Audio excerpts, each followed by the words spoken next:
Welcome to special drive. నేను Sonia. Trump కన్ను ఇప్పుడు గ్రీన్ ల్యాండ్ పై పడింది. అంతర్గత భద్రతకు కీలకమైన గ్రీన్ ల్యాండ్ పై ఫోకస్ పెట్టిన ట్రంప్ చేసిన కామెంట్స్ ప్రపంచ దేశాల మధ్య హీట్ పెంచుతోంది. ఎలాగైనా గ్రీన్ ల్యాండ్ స్వాధీనం చేసుకుంటామని ట్రంప్ పదే పదే అనడంతో ప్రపంచంలో కొత్త చర్చ మొదలైంది. ఇప్పటికే గుంటనక్కల వెనిజువెలా అధ్యక్షులు మదురోని నిర్బంధించిన ట్రంప్ ఇక ఎంత పనైనా చేస్తాడన్న ఆందోళన నెలకొంది. తన మాట వినని దేశాలను టార్గెట్ గా చేసుకున్న ట్రంప్ అక్కడి ప్రజలకు నచ్చినా నచ్చకపోయినా ముందడిగే వేస్తామంటున్నారు. తన దూకుడు వ్యవహారాన్ని కప్పిపుచ్చుకునేందుకు ట్రంప్ ఇతర దేశాలపై నెట్టేందుకు ప్రయత్నిస్తున్నట్టు విమర్శలు వస్తున్నాయి. గ్రీన్లాండ్ ను చైనా లేదా రష్యాలు స్వాధీనం చేసుకుంటాయని ఆరోపిస్తున్నారు. అంతేకాదు రష్యా చైనాలను తమ పొరుగు దేశాలుగా ఉంచుకునే ప్రసక్తే లేదంటున్నారు ట్రంప్. ఇక గ్రీన్లాండ్ ను తమ ఆధీనంలోకి తీసుకుంటామంటున్నారు. అయితే చర్యల ద్వారా కాకపోతే కఠిన మార్గాలను అనుసరించాల్సి వస్తుందంటూ హెచ్చరిక ధోరణిలో మాట్లాడుతున్నారు.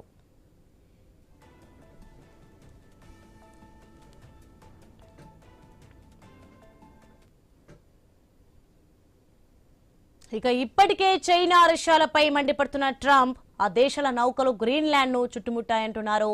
ఆరోపణలు గుప్పిస్తున్నారు. అమెరికాకు గ్రీన్లాండ్ వ్యూహాత్మకంగా రక్షణ పరంగా కీలకమైందంటూ మేకపోతు గాంభీర్యాన్ని ప్రదర్శిస్తున్నారు Trump.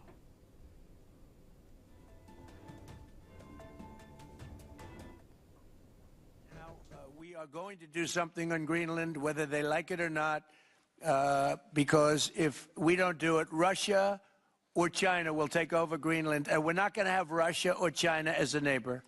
Okay?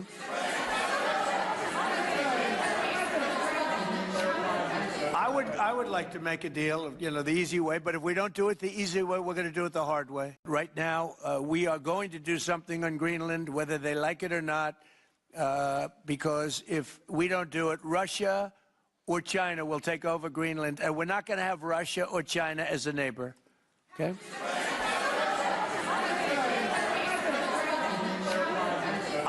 I would like to make a deal, the easy way, but if we don't do it the easy way, we're going to do it the hard way.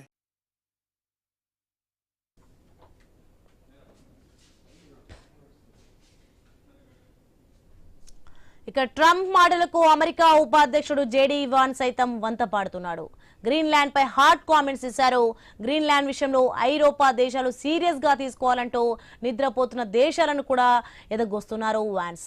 Greenland పై శత్రు దేశాలు ఆసక్తి చూపుతుండటంతో America దూకుడుగా కనిపిస్తోంది. ఇక ప్రత్యర్థులకు అవకాశం ఇవ్వకుండా Greenland లో పాగా వేయాలన్న లక్ష్యంతో అమెరికా ముందుకు వెళ్తుందన్న టాక్. ఇక అమెరికా గ్రీన్లాండ్ పై ఎందుకు ఫోకస్ పెట్టింది? చైనా రష్యాలు కూడా గ్రీన్లాండ్ పై కన్నేశాయా? వెనిజువెలా ఫార్ములానే గ్రీన్లాండ్ పై అప్లై చేస్తుందా? అమెరికా ఫార్ములా ఎంతవరకు వర్కౌట్ అవుతుంది?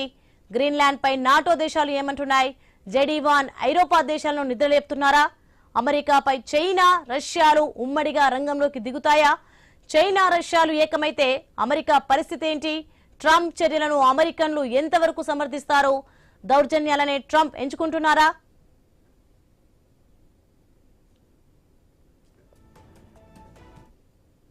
రైట్, ఇదే అంశానికి సంబంధించి మరింత సమాచారం మా కొలీగ్ హిమబిందు న్యూస్ నుంచి లైవ్ లో సిద్ధంగా ఉన్నారు. హిమబిందు, మనం చూడొచ్చు మొత్తానికి గ్రీన్లాండ్ పై అయితే ట్రంప్ కనుపడినట్టుగా తెలుస్తోంది. దీనికి సంబంధించిన డీటెయిల్స్ ఏంటి? Right, thank you Soni. ఈ విషయం పైన కూడా ట్రంప్ ఎప్పుడో తన ఆసక్తిని కనబరిచారు, ఎప్పుడో కన్నేశారనే చెప్పొచ్చు. గ్రీన్లాండ్ పై ఆయన బహిరంగంగానే 2019లో కూడా ఈ వ్యాఖ్యలు చేశారు. మళ్ళీ రీసెంట్ గా కూడా మొన్న జనవరిలో కూడా మొన్న 19 కూడా ఇదే రకమైన వ్యాఖ్యలు చేయడం జరిగింది. సో మెయిన్ గా కూడా అంటే గ్రీన్లాండ్ పై ఆయన చేస్తున్న వ్యాఖ్యలు మెయిన్ గా కొన్ని రీజన్స్ ఇక్కడ ఉన్నాయి. అంటే స్ట్రాటజిక్ లొకేషన్స్ పరంగా కూడా ఆర్కిటిక్ ప్రాంతం పైన ఒక ఆధిపత్యం చలాయించడానికి ఆయన ఇటువంటి వ్యాఖ్యలు చేస్తున్నారు అనుకోవచ్చు. అలాగే అక్కడ మనం చూస్తున్న అపారమైన సహజ వనరులు ఖనిజాలు కూడా ముఖ్యంగా లభ్యమయ్యే ఈ కంట్రీలో కూడా ఆధిపత్యం చలాయించడానికి చమురు గ్యాస్ ఈ నిక్షేపాలు అన్ని కూడా ఎక్కువగా లభ్యమవుతాయి. మెయిన్ గా కూడా చైనా రష్యా యొక్క వాళ్ళ యొక్క ప్రాబల్యాన్ని అడ్డుకోవడానికి ఇలా గ్రీన్లాండ్ పై కూడా కొనుగోలు చేయాలి అనే ఒక ఇలాంటి వ్యాఖ్యలు కూడా తరచుగా కూడా ట్రంప్ చేస్తున్నారు అనుకోవచ్చు. ముఖ్యంగా కూడా మనం అబ్జర్వ్ చేస్తే అంటే చైనా రష్యా గ్రీన్లాండ్ ఆక్రమించకుండా నిరోధించడానికి అంటే ఇప్పటికే వాళ్ళ యొక్క ఎయిర్ బేస్లకు సంబంధించి కూడా ఇవన్నీ కూడా చైనా కొంచెం నియర్ టు ఆర్కిటిక్ కి సంబంధించి కూడా స్టేట్ అంటూ కూడా మాట్లాడడం జరిగింది. ఇప్పటికే అలా మిలిటరీ దీనికి సంబంధించి బేసెస్ ని కూడా రష్యా కూడా ఏర్పాటు చేసుకుంది. సో వాళ్ళని నిర్బంధించడానికే అమెరికాకి సంబంధించి ట్రంప్ కూడా ఇటువంటి వ్యాఖ్యలు చేస్తారని అనుకోవచ్చు. బట్ ఇక్కడ మనం సులభతరంగా చేయకపోతే కఠినమైన మార్గంలో కూడా మేము స్వాధీనం చేసుకోవాల్సి ఉంటుంది అంటూ కూడా ట్రంప్ వ్యాఖ్యలు చూసుకోవచ్చు. బట్ ట్రంప్ వ్యాఖ్యలను మనకు తెలుసు, ట్రంప్ ఎప్పుడు కూడా ఇలాంటి వ్యాఖ్యలు మాట్లాడుతూ ఉండుంటారు. బట్ ఒక ఎక్స్పాన్షన్ కౌంటర్ స్టెప్ కి కూడా ఆయన ఇట్లా మాట్లాడుతున్నారేమో అని కూడా మనం అర్థం చేసుకోవచ్చు.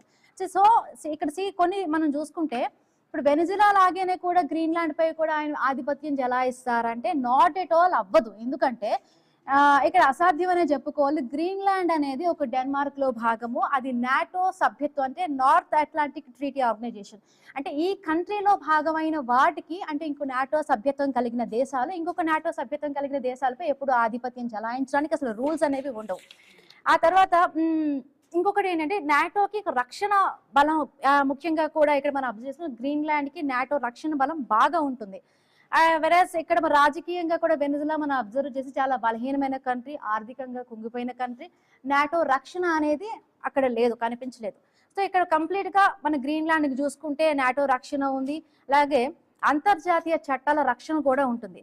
సో ట్రంప్ మాటలను నాటో దేశాలు ఎప్పుడు కూడా ఒప్పుకోవు. ఇప్పటికే కూడా యూరప్ లో అమెరికా మాటలు బట్టి కూడా మనం అబ్జర్వ్ చేసుకుని చాలా వరకు ఆయన మాటలపై కూడా చాలా విశ్వసనీయత కనుమరుగంటే కొంచెం తక్కువగా అనుమానాలు కూడా ఆ కంట్రీ పైన కూడా పెంచుతున్నాయి. సో ట్రంప్ మాటల్ని అక్కడ అమెరికన్స్ ఎలా అర్థం చేసుకుంటున్నారు, వాళ్ళు సపోర్ట్ చేస్తున్నారా లేకపోతే మిత్ర దేశాలన్నింటికీ కూడా ఈ ట్రంప్ ఏంటి వచ్చి ప్రతి ఒక్క దేశంతో కూడా ఒక వైరాన్ని కూడా కలిగిస్తున్నాడు అనే విధంగా కూడా అక్కడ కూడా కొంత మాట్లాడేటట్టుగా కూడా ఉంది. డెన్మార్క్ ఇప్పటికే నో చెప్తుంది. సో నాటో స్ట్రాటజీ పరంగా చూసుకుంటే స్ట్రాంగ్ గా రిజెక్షన్ అంటే తెలుపుతూ ఉన్న పరిస్థితి. సో మాట్లాడే ప్రయత్నం చేద్దాం. మన గెస్ట్ జీవీఆర్ శాస్త్రి గారు కూడా జాయిన్ అయ్యారు. నమస్తే శాస్త్రి గారు. నమస్తే. ఎట్లా చూడొచ్చు ట్రంప్ వ్యాఖ్యల్ని? గతంలో కూడా 2019లో కూడా గ్రీన్లాండ్ పై ఆసక్తికరమైన వ్యాఖ్యలు ఇట్లాగే చేశాడు. మనం రీసెంట్ గా జాన్ 9th కూడా మాట్లాడడం జరిగింది. అంటే ఏంటంటే చైనా రష్యా భూభాగాలు ఆక్రమించుకోవడానికి ముందుగానే నేను ఆక్రమించుకుంటే బాగుంటుందని అర్థం చేసుకోవచ్చా, లేకపోతే ట్రంప్ మాటలు అంటే ఈ మాటల వెనుక వ్యూహం ఏమై ఉంటుంది అనుకోవచ్చు? అంటే మాటల వ్యూహం ఉందో లేదో తెలియదు, కానీ ఆయనకి చేతల వ్యూహం తెలియదు, మాటల వ్యూహం తెలియదు. అది స్పష్టంగా తెలియదు. ఒక స్ట్రాటజిక్ గా ఉండాలి. Strategic affair, defence and diplomacy అనేది స్ట్రాటజిక్ అఫైర్. ఏదో మీకు ఆర్టిక్ లో ఇంపార్టెన్స్ ఉంది కాబట్టి మేము కొనేసుకుంటాం, ఇదే రష్యా అమ్ముతున్న ఐలాండ్ కాదు, లేకపోతే ఫ్లోరిడా అమ్ముతున్న ఐలాండ్ కాదు. మీరు ఒరిజినల్ గా కూడా అమెరికాని చూస్తే అమెరికా చాలా భూభాగాలు కొనుక్కుంది. వాళ్ళు కొనుక్కున్నారు. అయినప్పుడు గ్రీన్లాండ్ ఒకవేళ వీడు తీసుకున్నా వచ్చిన తర్వాత మళ్ళీ వాళ్ళు దాన్ని నిలబెట్టుకుంటారని కూడా గ్యారంటీ లేదు. ఆయనకి ఏంటంటే అసలు అసెస్మెంట్ తెలియదు, ఆయన ఒక పద్ధతిలో లేడు. ఆయన 79-80 ఏళ్ళు వచ్చేసాయి. ఆయన కనుక వదిలేసిన తర్వాత ఎలాంటి పరిస్థితి ఉంటుంది అనేది కూడా ఆయన కీడించి మేలించమన్నారు, అన్ని ఆలోచించేయమన్నారు. దేశం అట్టడుగుపోతుంది, దేశం నాశనం అయిపోతుంది. మీరు నిన్న రాత్రి యూరోపియన్ లీడర్స్ అందరూ కలిసి పుతిన్ కలవాలని డెసిషన్ తీసుకున్నారు. యూరోపియన్ లీడర్స్ అందరు కనుక పుతిన్ కలిసి సార్ట్అవుట్ చేసి ఆ యుక్రెయిన్ కనుక సాల్వ్ చేస్తే ఇంకా అమెరికా ఇర్రెలవెంట్ అయిపోతుంది. ఆయన అసెస్మెంట్లు వేరు, వీళ్ళ అసెస్మెంట్లు వేరు. సో ఆయన వాళ్ళని డైరెక్ట్ గా థ్రెట్ చేశాడు. ఏమని, ఒక పక్కన యుక్రెయిన్ రష్యా థ్రెట్ అయితే ఇక రష్యాకి సపోర్ట్ గా వస్తాడు అనుకుంటే ఇప్పుడు కొత్తగా ఇంకోటి ముస్లిం పెట్టేశాడు. ఏంటి, గ్రీన్లాండ్ తీసేసుకుంటాను అన్నాడు. అది ఎవరిది? అది డెన్మార్క్. డెన్మార్క్ ఎలా తీసేసుకుంటాడు? సో వాళ్ళు ఏంటంటే చాలా స్మార్ట్ గా మూవ్ చేస్తున్నారు. ఏంటంటే ప్రజెంట్ వాళ్ళు ఫస్ట్ ముందు మనం పుతిన్ తో సెటిల్ చేసేసుకుంటే ఈ గ్రీన్లాండ్ మనం సేవ్ చేయొచ్చు అనే ఒక ఉద్దేశంలో వాళ్ళు ఉన్నారు. సో ఇదేంటంటే end of the day Arctic లో నా ఈ ప్రజెన్స్ ఉండాలి అంటే ఒక రకంగా చెప్పకుండానే చెప్పేస్తున్నాడు, మా దేశం యొక్క ఆర్థిక వ్యవస్థ దౌర్భాగ్య స్థితికి చేరిపోయింది. $3 trillion డెప్ట్ సర్వీస్ కాస్ట్ ని పే చేయాలి.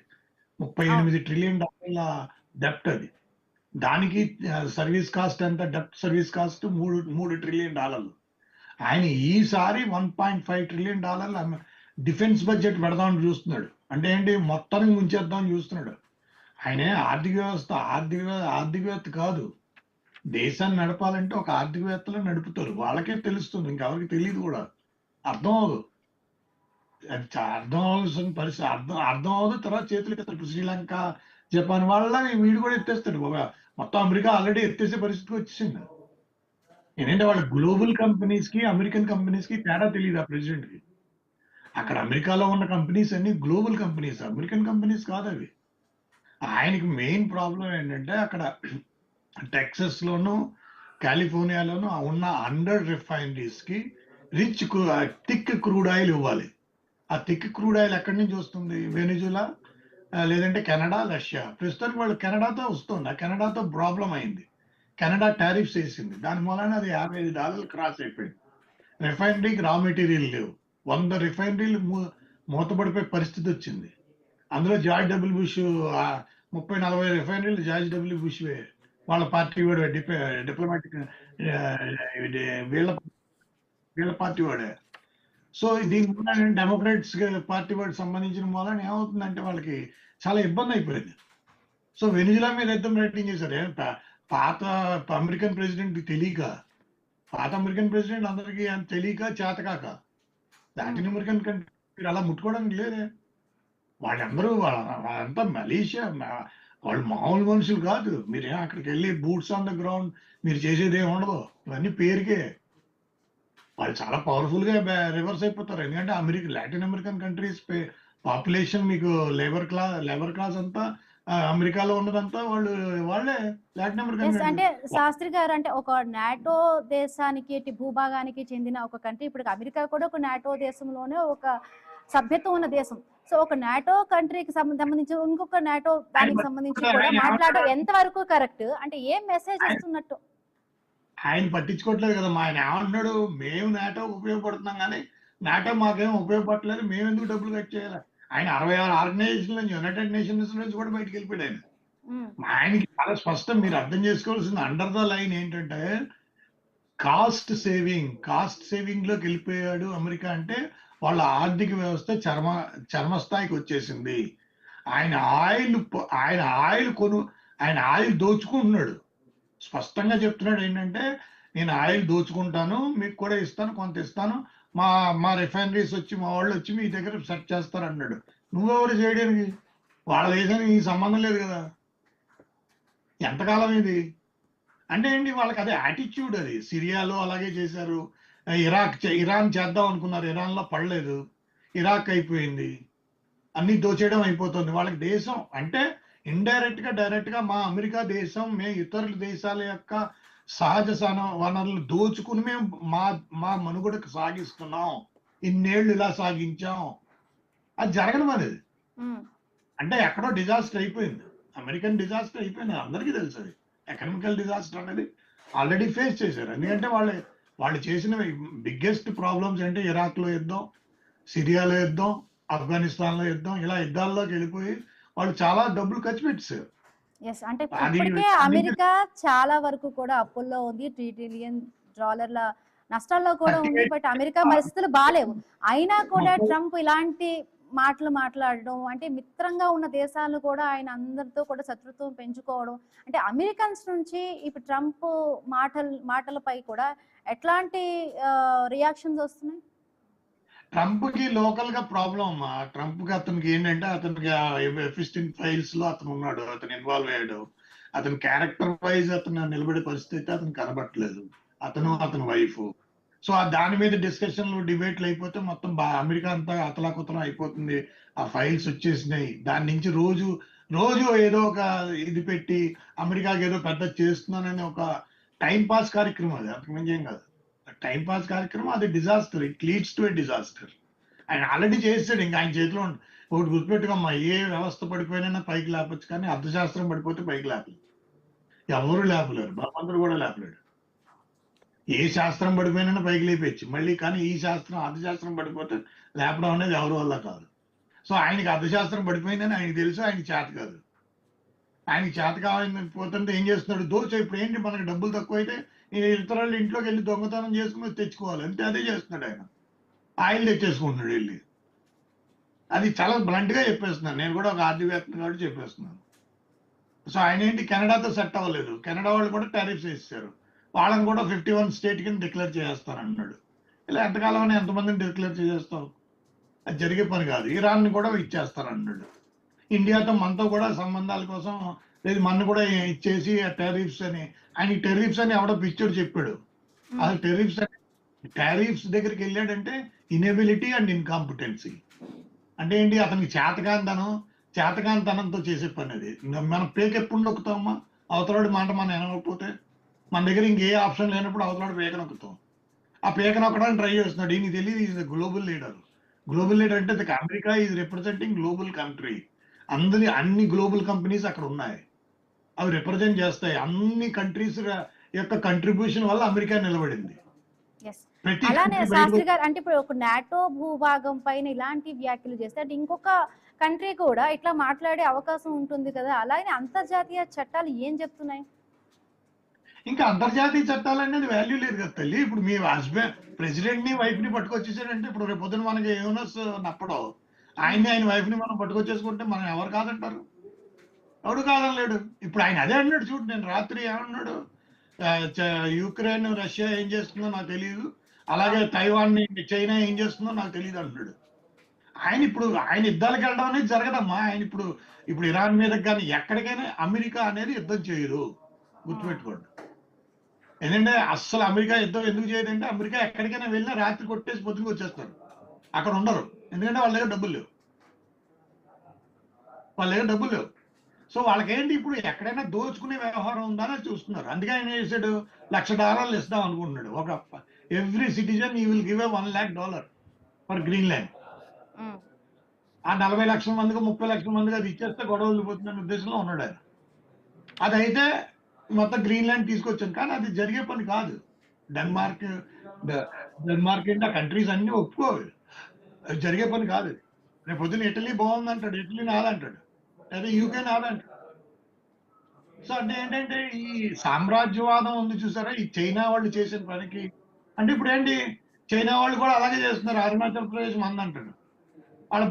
అరుణాచల్ ప్రదేశ్ మ్యాప్ ని తీసుకెళ్లి వాళ్ళ దాంట్లో చూపిస్తాడు. సో ఇదేంటంటే కొత్త డిజాస్టర్. అంటే ఇప్పుడు another 6 months 3 to 6 months disaster లోకి వెళ్ళిపోతున్నాం. వెళ్ళిపోయాం మనం.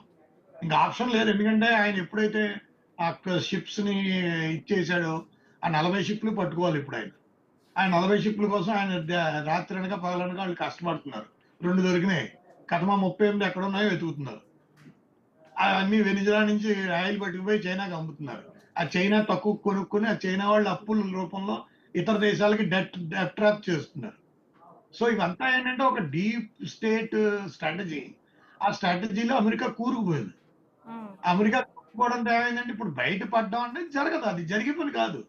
ఆర్థిక వ్యవస్థలో ఒకసారి మీరు చేయి పెట్టేసిన తర్వాత ఇందులో బయటకు ఇప్పుడు మీరు ఒకసారి 10 లక్షల కోట్లు అప్పు తీసుకున్న తర్వాత రాత్రి తీర్చమంటే చేర్చే పరిస్థితులు ఉండదు. పాకిస్తాన్ ఏంటి ఇవన్నీ దేశాలు ఎందుకు కిందకి వెళ్ళిపోయాయి? Because of they don't know how to handle it. అప్పు అనేది ఏంటంటే ఆ రేపటికి అయ్యే ఖర్చుని మనం ఇవాళ తీసేసుకుని చేస్తే అది అప్పు అయిపోతుంది. అది జరిగే పని కాదు. అప్పు తీర్చలేని అప్పు అయిపోతుంది. అందుకే అంటారు అప్పుని ఎందుకు పెద్ద బూచిగా చూపిస్తారంటే బికాజ్ అది తీర్చలేని పని అయిపోతుంది. ఇనెబిలిటీ అండ్ ఇన్కాంపిటెన్సీని అట్రాక్ట్ చేస్తుంది. అది చేస్తే మన వ్యక్తిత్వాన్ని మన దేశం యొక్క వ్యక్తిత్వాన్ని నిలబెట్టలేకపోతుంది. మన అంటే భారతదేశం ఇప్పుడు తరచుగా అంటే ట్రంప్ ఇలాంటి మాటలు మాట్లాడడం వల్ల అంటే కొంత రకమైన కొన్ని అంటే ఉద్రిక్తలకు దారితీస్తున్నట్టుగా కూడా ట్రంప్ మాటలు ఉంటాయి. అంటే నాటోలో ఉన్న మిత్ర దేశాల పైన కూడా వాళ్ళకి కూడా ఒక అనుమానం కలగవా ఇలాంటి వ్యాఖ్యలు వింటున్నప్పుడు? నువ్వు మొహమాట పడుతున్నావు అమ్మా చెప్పడానికి. మొత్తం ఆయన ఇది అవట్లా. మొత్తం యుద్ధం మొదలైపోయింది. అది ప్రపంచంగానే లెక్కది. ఇంక మొదలైపోయింది. దాన్ని ఆపడం ఎవరి వల్ల కాదు, ఎవరి తరం కాదు. అది అసలు ఇంకెవరి తరం కాదు. ఇది ఇంకేం ఆగదు. ఇది ఇంకెక్కడికి వెళ్ళే కొద్దీ ఇలాగ వెళ్ళిపోతూనే ఉంటుంది. అది ఎందుకంటే ఆయన మూడ్లోకి వెళ్ళిపోయాడు. స్టార్ట్ చేస్తాడు. స్టార్ట్ చేయకూడదు చేస్తాడు. ఒక ప్రెసిడెంట్ వైఫ్ ని వాళ్ళ ఇంట్లో 240 మందిని చంపేసి తీసుకొచ్చాడంటే వాట్ ఈస్ ద నీడ్? 240 మందిని చంపేసి వాళ్ళని తీసుకొచ్చాడంటే వాట్ ఈస్ ద నీడ్? ఒక ప్రెసిడెంట్ ని వైఫ్ ని తీసుకురావాల్సిన అవసరం ఏంటి? అది అమెరికా మన యునైటెడ్ సెక్యూరిటీ కౌన్సిల్ లో ఏం చెప్పారు? అందరు కండెమ్ చేశారు. కండెమ్ చేసిన వాళ్ళ ఉపయోగం ఏంటి? వాళ్ళు అమెరికాలో ఉండి అమెరికన్ కండెమ్డ్ చేస్తే ఉపయోగం ఏంటి? యునైటెడ్ సెక్యూరిటీ కౌన్సిల్ ఉండేది అమెరికాలో. దానికి ఏం ఉపయోగం లేదు కదా. దాని అంచేత ఏంటి ఇంక పని చేయదు అనమాట. ఇంకా మన చట్టాలు ఇంటర్నేషనల్ లాస్ అవి ఏం ఉపయోగం లేదు. ఇంకా ఎవరు పడితే వాళ్ళు తెచ్చేసుకోవచ్చు. రేపు పొద్దున్న తైవాన్ మీదకి చైనా వాడు డెఫినెట్ గా చేసేస్తాడు. వాళ్ళు ఏమి ఉండరు. రష్యా వాడు చూడు నిన్న న్యూక్లియర్ సపోర్టెడ్ మిసైల్స్ కొట్టించాడు. ఏంటి వెస్టర్న్ ఇంకా ఇంకా ఇంకా ఇంకా ఇప్పటిదాకా ఒక లక్ష్మణ రేఖ ఉన్నదాన్ని కూడా ఎవరు ఫాలో అవరు. ఎందుకంటే నువ్వు ఫాలో అవ్వట్లేదు. ఇప్పుడు నువ్వు ఎవరైతే కొంచెం అడిగే పరిస్థితిలో ఉన్నారో ఆ అగ్రరాజ్యం అని దాని అదే కొట్టుమిట్టాడిపోతుంటే ఇంకేముంటుంది? ఇంకా ఆర్డర్ పోయింది. ఇంకెవరు అడిగేవాళ్ళు లేరు. సో అతను ఏంటి ఇప్పుడు అతనికి ఏంటంటే ఏదో రకంగా అమెరికాకి నేను చేసేయాలి ఏదో చేసేస్తాను అనుకునే ఒక ఊహలో ఉన్నాడు. అది అతను కరెక్ట్ కాదు. అతన్ని అమెరికాని ముంచేస్తున్నాడు. మేదో డూబుంగా మే సాతలేక డూబుంగా అన్నట్టుగా ఉంది పరిస్థితి. ఆయన ఎలాగా మునిగిపోతున్నాడు. ఆయనతో పాటు ప్రజలను కూడా ముంచేస్తున్నాడు. అది ఆయనకి తెలియట్లేదు. సో అదేంటంటే ఆర్థిక వ్యవస్థ విధి విధానాల మీద డిఫెన్స్ అండ్ డిప్లొమసీ. ఎవరికైనా సమాధానం చెప్పాలంటే డిఫెన్స్ అండ్ డిప్లొమసీ, అంతేగాని అస్తమాన యుద్ధాలు కాదమ్మా వెళ్ళిపోయేది. ఆయన అనుకున్నాడంటే 150 ఫ్లైట్లు పంపించేసి వాళ్ళు లేపుకొచ్చేసారంటే అది పెద్ద గొప్ప విషయమే వీలైపోతుంది. మొత్తం ప్రపంచ దేశాలన్నీ ఎక్స్పోర్ట్ బ్యాన్ చేస్తే అమెరికా అల్లాడిపోతుంది. ప్రపంచ దేశాలన్నీ దగ్గరికి వచ్చి ఎక్స్పోర్ట్ బ్యాన్ చేస్తారనుకో వాళ్ళు అల్లాడిపోతారు. ఏమీ చేయలేని దుస్థితికి వచ్చేస్తారు. అంచేత అంటారు గ్లాసులో ఉన్న నీళ్ళని కింద పోయకూడదు. గ్లాసులో ఉన్న నీళ్లు కింద పోసారు. ఇప్పుడు అంటే మనం అబ్జర్వ్ చేస్తే కూడా అంటే ఇప్పుడు ట్రంప్ ని ఢీ కొట్టాలన్నా నార్మల్ గా కూడా ఎప్పుడైనా కూడా జనరల్ గా ఉండే శత్రువులందరూ కూడా ఒకసారి మిత్రులు అవుతారు. బట్ చైనా రష్యా ఏమైనా కలిసే విధంగా వీళ్ళు ఏమైనా కొంచెం మిత్రంగా కూడా ఉండే విధంగా ఉండొచ్చు అనుకోవచ్చు. అలాగే వాణిజ్య మార్గాలపై ఇవి ఎంత ఎఫెక్ట్ పడుతుంది అనుకోవచ్చు? అంటే శత్రువులుగా ఉండడం అంటే శత్రువులు ఉన్నప్పుడు రష్యా చైనా శత్రువులుగా ఉన్నా పర్వాలేదు. కానీ ఎంటైర్ యూరప్ యూనియన్ శత్రువు అయిపోతే అది చాలా ఇబ్బంది. వాడు మిత్రుడు వాళ్ళకి. ఎన్నో తరాలుగా వాళ్ళు మిత్రులుగా ఉన్నోళ్ళు ఒక్కసారి యూరప్ మొత్తం అంతా రివర్స్ అయిపోతుంది. ఎందుకంటే నన్ను ఇటలీ లాంగ్వేజ్ మారిపోయింది. ఇటలీని జార్జ్ మిలని అమ్మాయి అని చెప్పింది బయటకు వచ్చి మన రష్యన్ ప్రెసిడెంట్తో మాట్లాడడం కరెక్ట్ అంది. అంటే ఏంటి దాని అర్థం ఏంటి? మొత్తం మారిపోతుంది. ఫ్రాన్స్ ప్రెసిడెంట్ ఇదే అంటున్నాడు. సో వాళ్ళు ఏంటి వాళ్ళ తరపున ఫ్రెండ్గా ఉన్న నాటో కొలాప్స్ అయిపోయింది. నాటో యొక్క ఆబ్జెక్టివ్ లేదు. ఇప్పుడు ఏ ఆబ్జెక్టివ్ కోసం అయితే జెలెన్స్కీ ట్రై చేశాడో నేను నాటో మెంబర్ అవ్వడానికి, ఆ నాటోయే ఇర్రెలవెంట్ అయిపోయింది. ఇప్పుడు రష్యా యుక్రెయిన్తో యుద్ధం ఎందుకు చేస్తుంది? జెలెన్స్కీ నాటో మెంబర్షిప్ తీసుకుంటాడు. ఇప్పుడు ఇంక నాటోయే ఇర్రెలవెంట్ చేసేసాడు అంటే మరి ఇంక రష్యా దాని మీద యుద్ధం చేయడం వల్ల ఉపయోగం లేదు కదా. సో ఇప్పుడు ఏంటి? ఇప్పుడు ఇర్రెలవెంట్. ఇప్పుడు మీరు ఎప్పుడైతే అమెరికా కనుక గ్రీన్లాండ్ మీద అటాక్ చేస్తున్నా, ఈ గ్రీన్లాండ్ తీసుకోవడానికి ప్రయత్నించిన, డెన్మార్క్ ఈజ్ నాటో మెంబర్షిప్ అంటే నాటో డిసాల్వ్ అయిపోయింది. నాటో డిసాల్వ్ అయిపోవడం అంటే ఏంటి? అంటే ఇతను ఏదో పూర్తిగా అవుట్ ఆఫ్ ద కాంటెక్స్ట్ వెళ్ళిపోయాడు. ఆయనకి ఏమైనా హెల్త్ రీత్యా ఆయన మైండ్లో ఏమైనా ప్రాబ్లం ఉందేమో, ఆయన హెల్త్ రీత్యా ఏమైనా ప్రాబ్లమో, ఆ దేశం చాలా పెద్ద ప్రైస్ పే చేయవలసి వస్తుంది. America is going to pay biggest price in their life. అమెరికాని పూర్తిగా. ఎందుకంటే ఇలా అయితే కాలిఫోర్నియా వాళ్ళు ఏమంటారు తెలుసా? మేము వేరేగా కంట్రీకి వెళ్ళిపోతానంటాడు. బోరిస్ ఎల్సన్ ఎలాగే చేసాడు, కరెక్ట్గా ఎలాగే చేసాడు. బోరిస్ ఎల్సన్ కరెక్ట్గా ఎలాగే చేసాడు, ఇలాగే ఏడ్చాడు. మొత్తం రష్యా అంతా నాశనం అయిపోయింది. జార్జియా అన్ని విడిపోయినాయి. సో మెయిన్ స్టేట్ వీళ్ళకి మెయిన్ స్టేట్ కాలిఫోర్నియా అయిపోతే అమెరికా జీరో అయిపోతుంది. ఇంకా అమెరికా ఏముంది? 24 స్టేట్లలో మెయిన్ స్టేట్ కాలిఫోర్నియా. వాళ్ళకి రిచెస్ట్ స్టేట్ ఏదైనా ఉందంటే అది కాలిఫోర్నియా. అదే పక్కకి వెళ్ళిపోయిందంటే ఇంక అమెరికా ఉంది, డిజాల్వ్ అయిపోతుంది. సో వాళ్ళకి ఏం అర్థం అవ్వట్లేదు. సో ఇప్పుడు ఏంటంటే మీరు ఇవన్నీ స్ట్రాటజికల్ బ్లండర్స్, స్ట్రాటజికల్ ఫెయిల్యూర్స్. మనం ఏదో మాట అనేసామంటే కాదు. దాన్ని we have to pay biggest price of our life. అది అంచేత ఇవన్నీ ఏదో యుద్ధాలు చేస్తున్నారని కాదు, ఆయనకి తెలియచేస్తున్నారని కాదు. ఆయన ఏంటంటే ఈ రీచ్ 80 years old. ఆ 80 years old లో ఆయనకి ఎవరు చెప్పనివ్వడు. ఆయనకి ఉన్న నాలెడ్జే పరిమితం అనుకుంటాడు. అదే మ్యాక్సిమం అనుకుంటున్నాడు. Maximum knowledge is a dangerous knowledge. It should be optimum. ఎవరితోనూ ఏది డిస్కస్ చేయడు ఆయన అన్ని ఆయన ఓన్ డిసిషన్ తీసుకుని వెళ్ళిపోతున్నాడు. పెద్ద దేశాన్ని బలంగా పెట్టేస్తున్నాడు. ఎస్, సో అంటే దాని ట్రంప్ వలన మాట్లాడితే టారిఫ్లు అంటాడు, మిత్ర దేశాలందరినీ కూడా ఇప్పుడు దూరం చేసుకుంటున్నాడు, అమెరికా సిచ్యువేషన్స్ కూడా బాగాలేదు. బట్ అక్కడ నుంచి ఎలాంటి వస్తుంది, మరి ప్రపంచ దేశాలు ఇప్పుడు ఆ ట్రంప్ యొక్క వైఖరి మాటలను ఎట్లా అర్థం చేసుకుని, అంటే పిచ్చోడి చేతిలో రాయి అన్నట్టుగా అందరికీ అర్థమవుతుంది. బట్ ఎట్లా దీన్ని పిచ్చోడి చేతిలో రాయి కాదమ్మా. ఇక్కడ ఎలా అయిపోయిందంటే వాళ్ళ అమెరికా దేశానికి జో బైడెన్ దగ్గరికి వచ్చేటప్పటికి ఆర్థిక వ్యవస్థ పూర్తిగా చిన్న భిన్నం అయిపోయింది.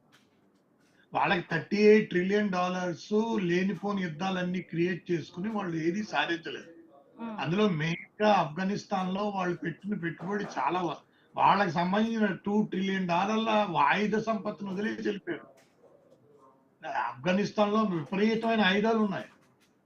ఆయుధాలు వదిలేసి వెళ్ళిపోయారు. అవి తిరిగి ఇచ్చేమని అడుగుతున్నాడు. అందుకే ఆయన బాంగ్రామ్ ఎయిర్పోర్ట్ అదే మా బేస్ ని ఎయిర్పోర్ట్ బేస్ మాకు ఇవ్వండి, మాకు కావాలని పాకిస్తాన్ అడ్డం పెట్టుకుని అడగడానికి ట్రై చేశారు.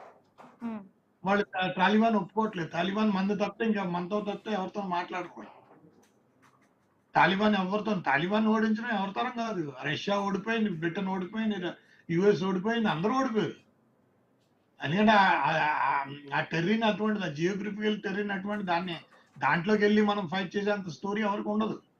సో వాళ్ళకి తెలియదు ఏంటంటే 38 ట్రిలియన్ ఎకానమీ డెప్ట్ ట్రాప్ లోకి వెళ్ళిపోయిన తర్వాత అక్కడి నుంచి దాని సర్వీస్ కాస్ట్ $3 ట్రిలియన్ అయితే అమెరికన్ గవర్నమెంట్ షట్ డౌన్ కూడా చేసి వాళ్ళ గవర్నమెంట్ ఉద్యోగస్తులకు ఉద్యోగాలు జీతాలు కూడా లేకుండా, జీతాలు కూడా కాకుండా షట్ డౌన్ చేస్తున్నారు. అంటే ఏంటి, ఎకనామికల్ సిచ్యువేషన్ వేరియబుల్ కాస్ట్ కింద ఫిక్స్డ్ కాస్ట్ ఆఫ్ ఎకానమీకి దగ్గర లేదు.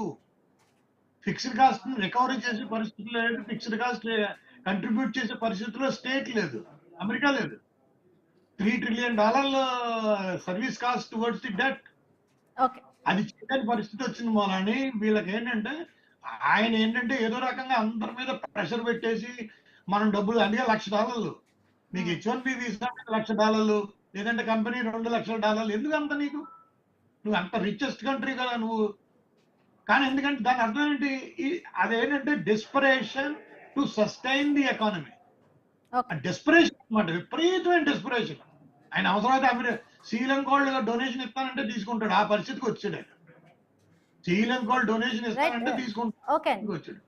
Right, thank you so much అండి శాస్త్రి గారు. సో గ్రీన్లాండ్ అనేది డెన్మార్క్ లో భాగం కాబట్టి నాటో దేశాలన్నీ కూడా ఈ గ్రీన్లాండ్ ఆక్రమణకు సంబంధించి కూడా ఒప్పుకునే పరిస్థితి లేదు. బట్ ట్రంప్ ఇలాంటి వ్యాఖ్యలు ఎందుకు చేస్తాడో అర్థం కాదు. సో ఇప్పటికే అమెరికాలో సిచ్యువేషన్స్ బాగాలేదు, బట్ మిత్ర దేశాలన్నిటితో కూడా శత్రుత్వం పెంచుకుంటున్నాడు ట్రంప్. ఇలాంటి వైఖరి మాటలు ఎప్పటికైనా తగ్గిస్తే కొంచెం బాగుంటుందని కూడా విశ్లేషకుల మాట. ఇది వాటి question hour. Keep watching iNews. మీతోని మీ వెంటే.